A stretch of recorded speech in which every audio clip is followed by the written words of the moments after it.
Bonjour, hello, bienvenue dans ce nouveau tuto consacré encore une fois aux recherches. Cette fois-ci, l'idée c'est à partir d'une base de données qui a été malheureusement répartie à travers différents onglets, ici en l'occurrence un onglet par année.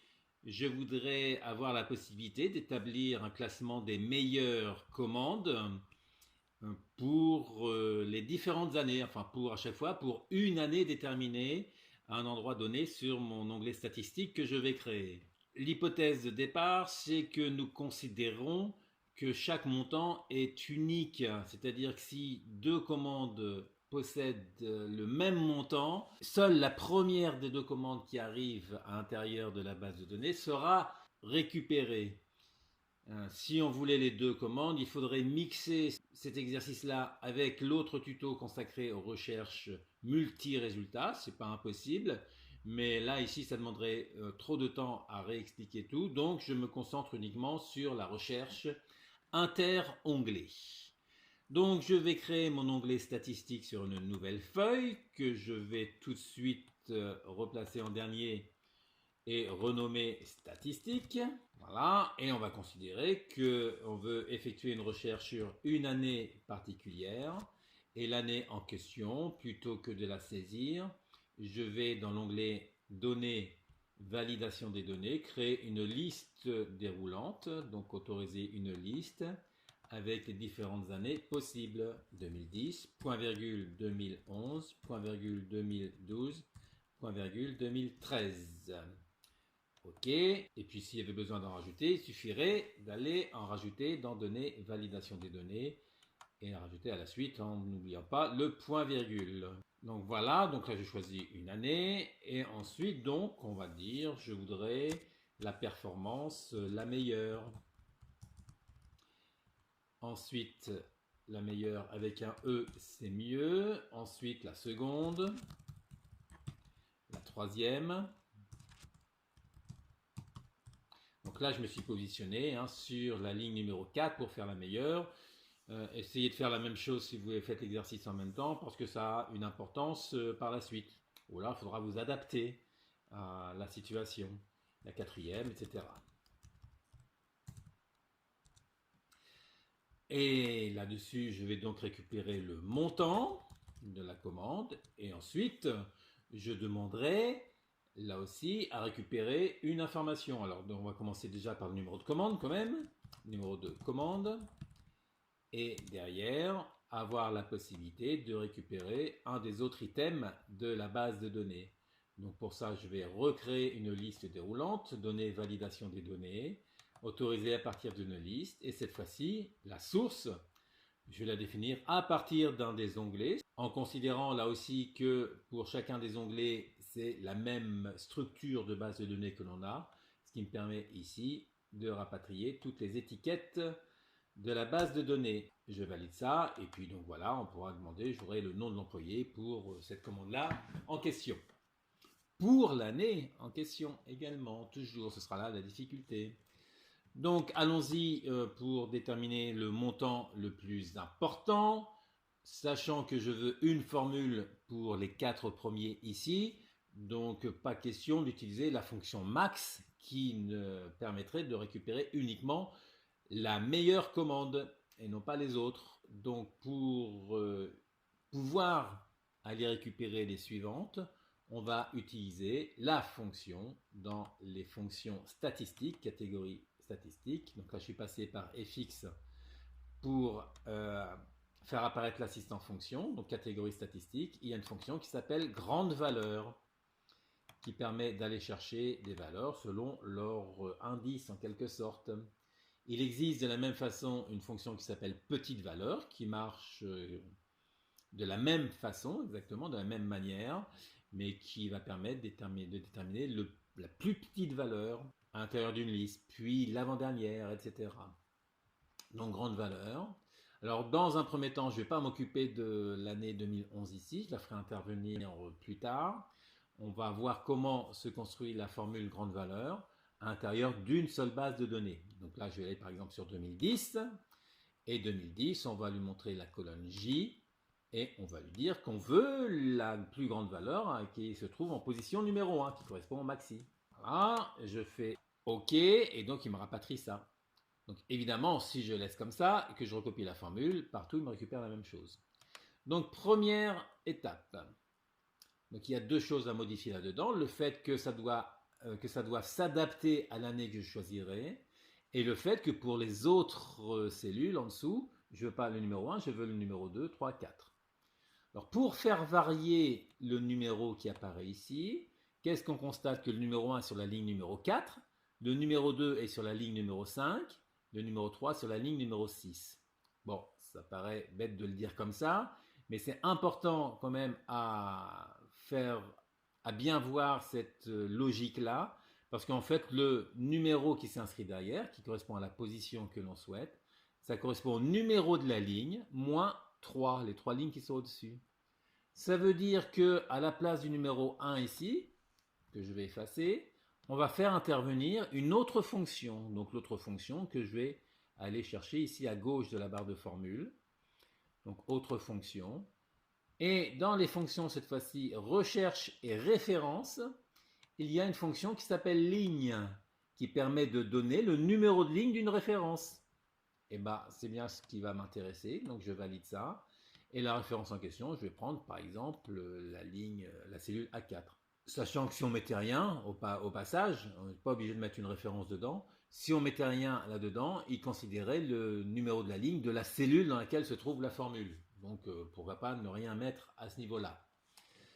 Mais maintenant, on a dit qu'il fallait prendre le numéro de la ligne, mais faire le moins 3. Donc pour faire le moins 3, plutôt que d'aller chercher les parenthèses, etc., et de bien viser à l'endroit où il faut faire le moins 3, je vais retourner dans grande valeur, puisque c'est là qui était concerné le moins 3, c'est au niveau du cas. Et donc à droite de la fonction ligne, je vais faire le moins 3. Voilà, je valide. Et par rapport à ce résultat-là, je peux le recopier. Et cette fois-ci, il me trouve bien les autres plus grandes valeurs. Donc 66 000, 33 000, 24 000, 22 000. Si je vais dans l'onglet 2010, que je fais un tri dans l'ordre décroissant des montants, on a bien 66 000, 23 000, 24 000, 22 000. Donc on récupère bien les bonnes informations, même si la base de données n'est pas triée dans l'ordre croissant ou dans l'ordre décroissant. Maintenant, évidemment, ça c'est valable pour l'année 2010, mais on a dit qu'on voulait l'avoir pour l'année que l'on sélectionnera dans la cellule B2. Donc il va falloir faire intervenir cette cellule B2 quelque part dans la formule. Il n'est pas question de faire de la concaténation directement dans la formule ici. Ce que l'on va faire à ce niveau-là, c'est reproduire ce que l'on voit là, à l'intérieur d'une chaîne de caractères, et lui dire que cette chaîne de caractères, c'est cette référence-là qu'il faut aller visiter pour récupérer notre valeur à l'intérieur de la formule. C'est ce qu'on appelle donc une adresse qui a été saisie comme ça sous forme de texte, véritablement, avec la possibilité de concaténer, donc comme on va le faire, va pouvoir être ciblée par l'intermédiaire de la fonction indirecte. Dans un premier temps, je vais quand même faire la concaténation, comme si c'était possible de le faire. Ça veut dire, qu'est-ce qui va varier en l'occurrence? C'est uniquement ce 2010 là qui va varier. Ça veut dire que si je fais de éperluette, donc pour concaténer la cellule B1 et que je rajoute une éperluette, on est sous la forme de la concaténation, sauf que ce qu'il y a de chaque côté, ce doit être une chaîne de caractères. Ça veut dire que l'apostrophe qui est à gauche du premier éperluette, il faut le mettre entre guillemets avec la touche 3. Donc guillemets, je laisse apostrophe, donc un coup de flèche à droite, guillemets. Et toute la chaîne de caractères qu'il y a entre le deuxième éperluette et le point virgule, là aussi, il faut le mettre entre guillemets. Donc guillemets, l'apostrophe point d'exclamation J de point J, et derrière on ferme le guillemet. Donc ça on pourrait se dire, bon, ça correspond exactement, ça reconstitue ce qu'il y avait auparavant, sauf qu'en validant ça, il ne comprend pas. Donc parce qu'on ne peut pas se permettre de donner une référence directement comme ça sous forme de chaîne de caractères à l'aide de concaténation. En revanche, on peut le faire de façon indirecte. D'où la possibilité de rajouter ici, donc cette fonction. Donc là, je vais la rajouter directement à la main. Donc je me positionne bien entre la parenthèse ouverte et le premier guillemet et je tape la fonction indirect. Exceptionnellement, je le tape au clavier. J'ouvre la parenthèse et à la fin, donc juste avant le point virgule, là on voit que dans la fonction indirecte, il y a la possibilité de donner un argument. Cet argument en question, donc si je fais un point virgule, on voit qu'on peut lui renseigner soit faux pour dire que la référence à l'intérieur de ça, c'est de style L1C1, comme on peut le paramétrer sur Excel, ou de style A1, sachant que par défaut, c'est vrai qui est pris en compte, hein, puisque là on voit que c'est un argument optionnel, il est entre crochets et non pas directement mis comme ceci. Et donc par défaut, il considère que c'est vrai, c'est-à-dire style 1. Mais je vais quand même renseigner l'argument, même s'il est optionnel. Donc je mets vrai et je n'oublie pas de fermer la parenthèse. Donc il reste quand même un détail à régler, c'est que quand je vais recopier la formule vers le bas, la référence, l'année en question sera toujours la même. Ça veut dire qu'il faut penser à verrouiller le B1. Donc je reclique là où il y a marqué B1 dans la formule, avec la touche F4, je mets les dollars. Voilà, je valide ça. Donc là, cette fois-ci, il a changé le montant, parce que là, en 2011, le montant maxi, évidemment, c'est pas forcément le même. Et je recopie vers le bas. Donc là, il est bien allé chercher d'autres montants. Au passage, je vais quand même en profiter pour changer la mise en forme des nombres ici et mettre ça sous forme monétaire pour que ce soit un peu plus lisible. Donc voilà pour cette première partie qui fonctionne correctement. Si je change l'année, je mets l'année 2012, il change bien les montants. Et si on va voir sur l'année 2012, on va retrier dans l'ordre croissant sur les commandes, sur l'ordre décroissant, pardon. Et donc là, il y a 91 000, 54, 52, 50, 91 000, 54, 52, 50. Donc ça fonctionne correctement. Donc nous allons passer maintenant à la suite. La suite, ça consiste à récupérer le numéro de commande de la première commande qui a ce montant-là. Je précise qu'on ne récupère que la première commande et à ce niveau-là. Donc, dans la mesure où on connaît un montant, donc il s'agit d'aller chercher une information qui se trouve quelque part dans une base de données connaissant et qui dépend d'une autre information de la base de données, ça doit faire directement penser à la fonction.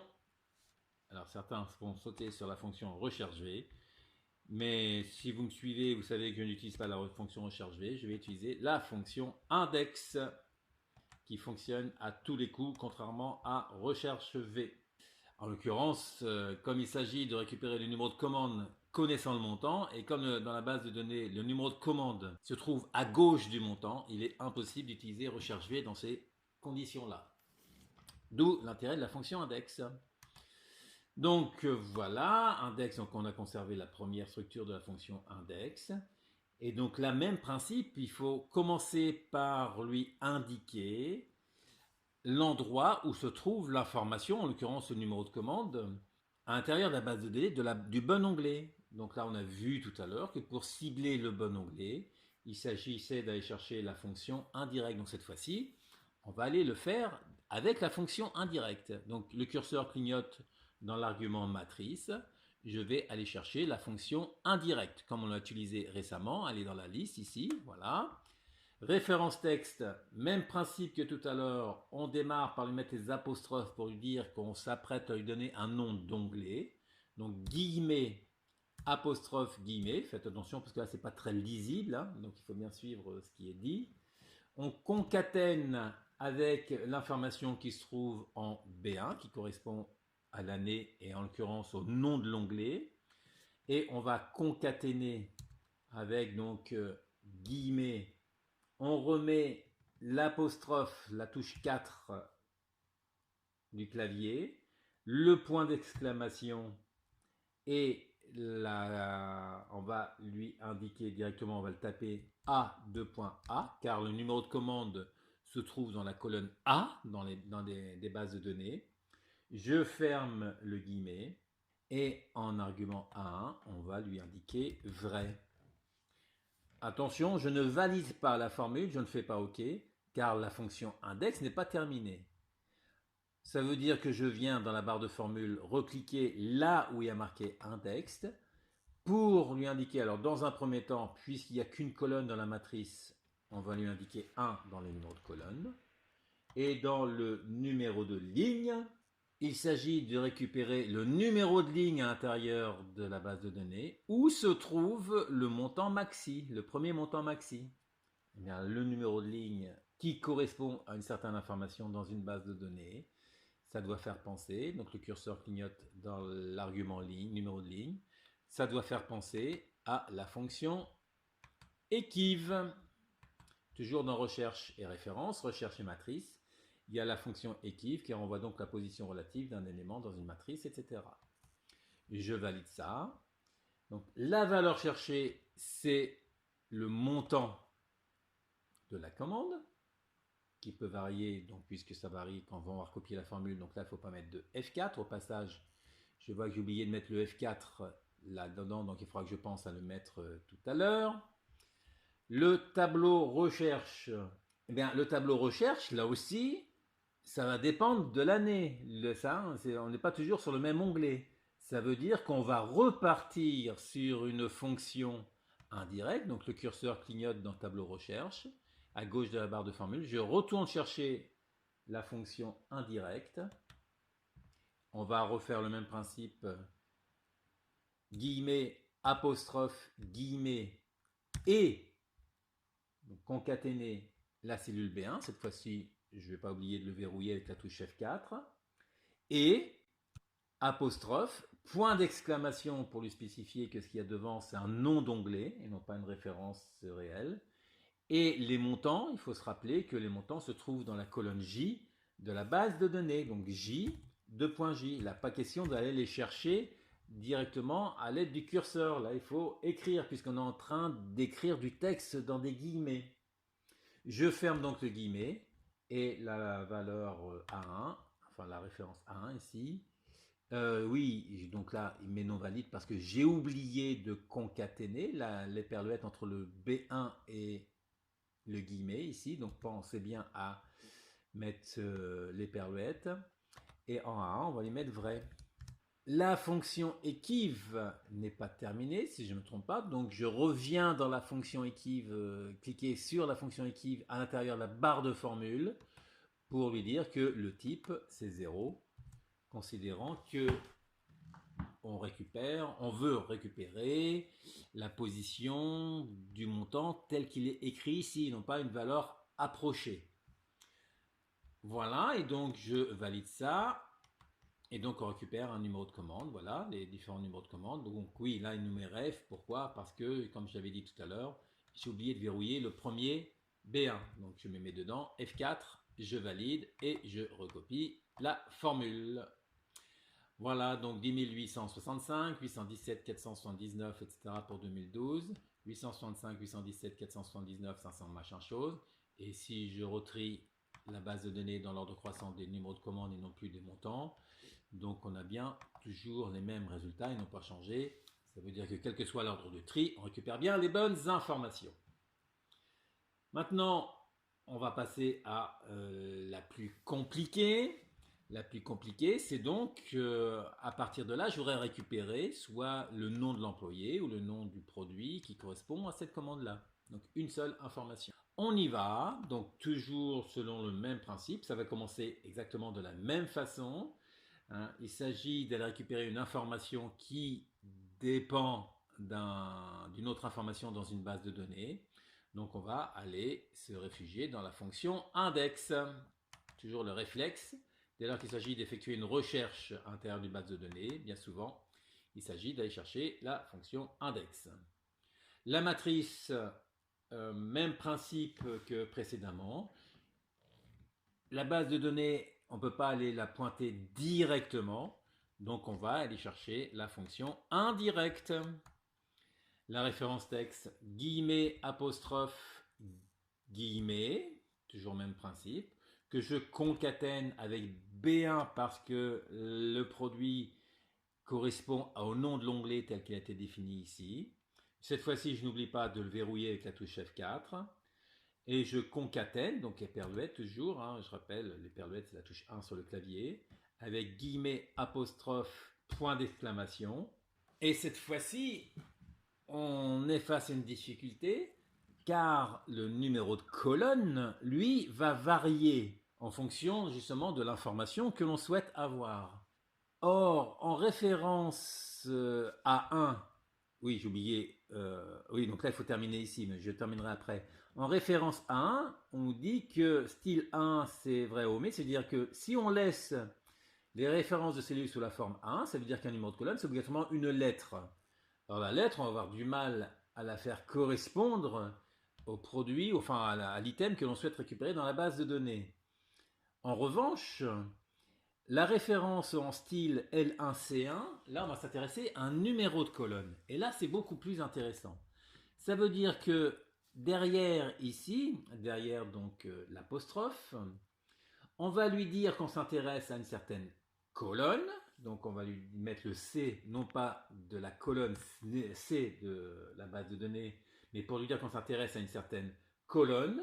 On va fermer le guillemet et nous allons concaténer avec, donc là il faut lui trouver le numéro de colonne où se trouve l'item en question.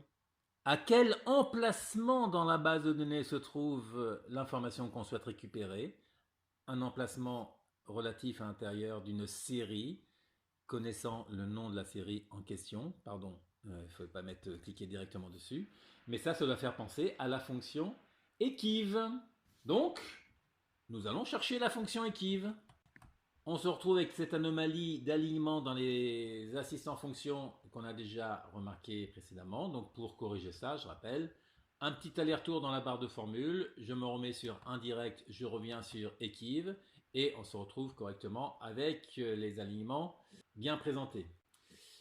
Donc la valeur cherchée en question, comme il s'agit d'aller récupérer le numéro de colonne où se trouve l'item en question dans une base de données, comme on avait dit que toutes les bases de données étaient structurées de la même façon, là peu importe l'endroit où on va aller chercher l'item en question, ça veut dire que la valeur cherchée, c'est ce qu'on en a choisi ici au-dessus des trois.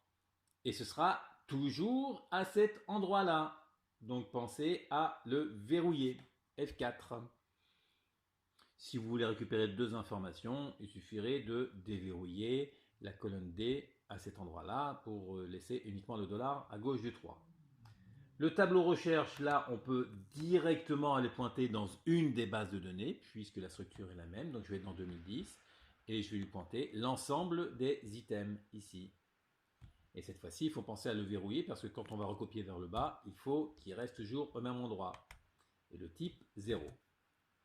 Voilà pour cette première partie. Maintenant, la fonction indirecte n'est pas terminée parce que là, il faut lui donner la référence. Alors comme là, vous voyez qu'on a une référence de type non plus de type A1, mais de type L1C1. On lui dit d'aller chercher dans la colonne 8. Et ce n'est pas la cellule C8 ici qu'on voit ici. Hein. Donc pour lui dire que ce qu'il y a derrière, ce n'est pas la cellule C8, mais c'est la colonne 8, à cet endroit-là, on va lui dire référence de style L1C1. Donc on va lui inscrire faux. La formule n'est pas terminée, donc on va revenir dans la fonction index de départ. À chaque fois là-dedans, on lui a indiqué donc ici une colonne, et une seule colonne, ça veut dire que le numéro de colonne c'est obligatoirement 1. Et le numéro de ligne, ça va correspondre à l'endroit où se trouve le montant dans le bon onglet. L'endroit où se trouve le montant dans le bon onglet, c'est encore une fois la fonction équive. La valeur cherchée, cette fois-ci, c'est le montant qui se trouve en B4 pour moi. Je vais d'abord mettre le type 0 et le tableau recherche. On se retrouve dans une fonction indirecte car on ne sait pas à l'avance dans quel onglet choisir. Ça va dépendre de ce qu'on choisit en B1 là-haut. Référence texte, je reprends. Guillemet, apostrophe, guillemet. Concaténé avec B1 que je verrouille, F4. Concaténé avec apostrophe, point d'exclamation. Et le numéro de commande se trouve dans la colonne A. Donc A, 2.A. je ferme les guillemets, et en référence à 1, cette fois-ci, j'ai oublié les perlettes concaténées. En référence A1, cette fois-ci, on est en référence de type A1. Hein, là, cette fois-ci, c'est les références traditionnelles qu'on est habitué à avoir dans Excel. Et donc, c'est vrai. Je valide. Voilà, donc quelque chose ne va pas là-dedans. Donc effectivement, là, à cet endroit-là, on va récupérer quelque chose quelque part dans la colonne A de l'autre côté. Dans la colonne A, il ne va pas trouver des montants, mais on avait dit que on s'appuyait sur les numéros de commande. C'est donc pas B4 qu'il faut aller chercher, mais le numéro de commande qui se trouve en C4. C4, donc je valide, et cette fois-ci, il me trouve bien les produits associés au numéro de commande en question. Si je change l'item ici, hein, le type, on récupère un EVA, et plantes, accessoires, machin chose, les dates de commande, les clients, pays de livraison, voilà, Norvège, Allemagne, États-Unis, Norvège. Je vais dans l'année 2012. On va retrier dans l'ordre décroissant des numéros de commande. Voilà, Norvège, Allemagne, États-Unis, Norvège. On avait bien Glaïeul, arrosoir, lilas, machin chose, etc. Donc tout ça, ça fonctionne correctement. Et ben voilà, donc des formules pas très simples, mais qui peuvent être utiles à maîtriser. Donc la fonction indirecte, lorsqu'on ne peut pas directement indiquer l'endroit où se trouve la zone de recherche ou une autre information quelconque, c'est pas uniquement lié aux recherches. Donc la fonction ligne qui est intervenue pour déterminer le montant. Voilà, on n'a pas utilisé la fonction colonne parce qu'on a utilisé la fonction équive pour déterminer l'emplacement d'une information quelque part. Mais la fonction colonne, quelque part, elle fonctionne enfin, c'est le même principe que la fonction ligne, sauf que c'est à l'horizontale au lieu d'être à la verticale. Eh bien, voilà pour cet exercice-là. Donc, comme d'habitude, maintenant, vous pourrez récupérer aussi bien le fichier source si vous voulez faire l'exercice au fur et à mesure et le final si vous voulez analyser les formules à tête reposée à partir du lien qui se trouve sur le site. Et pour se diriger sur le site, ce sera dans la description de YouTube si vous êtes à partir de YouTube. Profitez bien de ces explications. N'hésitez pas à laisser vos commentaires, à poser des questions s'il y en a, à dire si vous aimez, à vous abonner, enfin bref, tout le tintouin habituel. À ciao, bonsoir.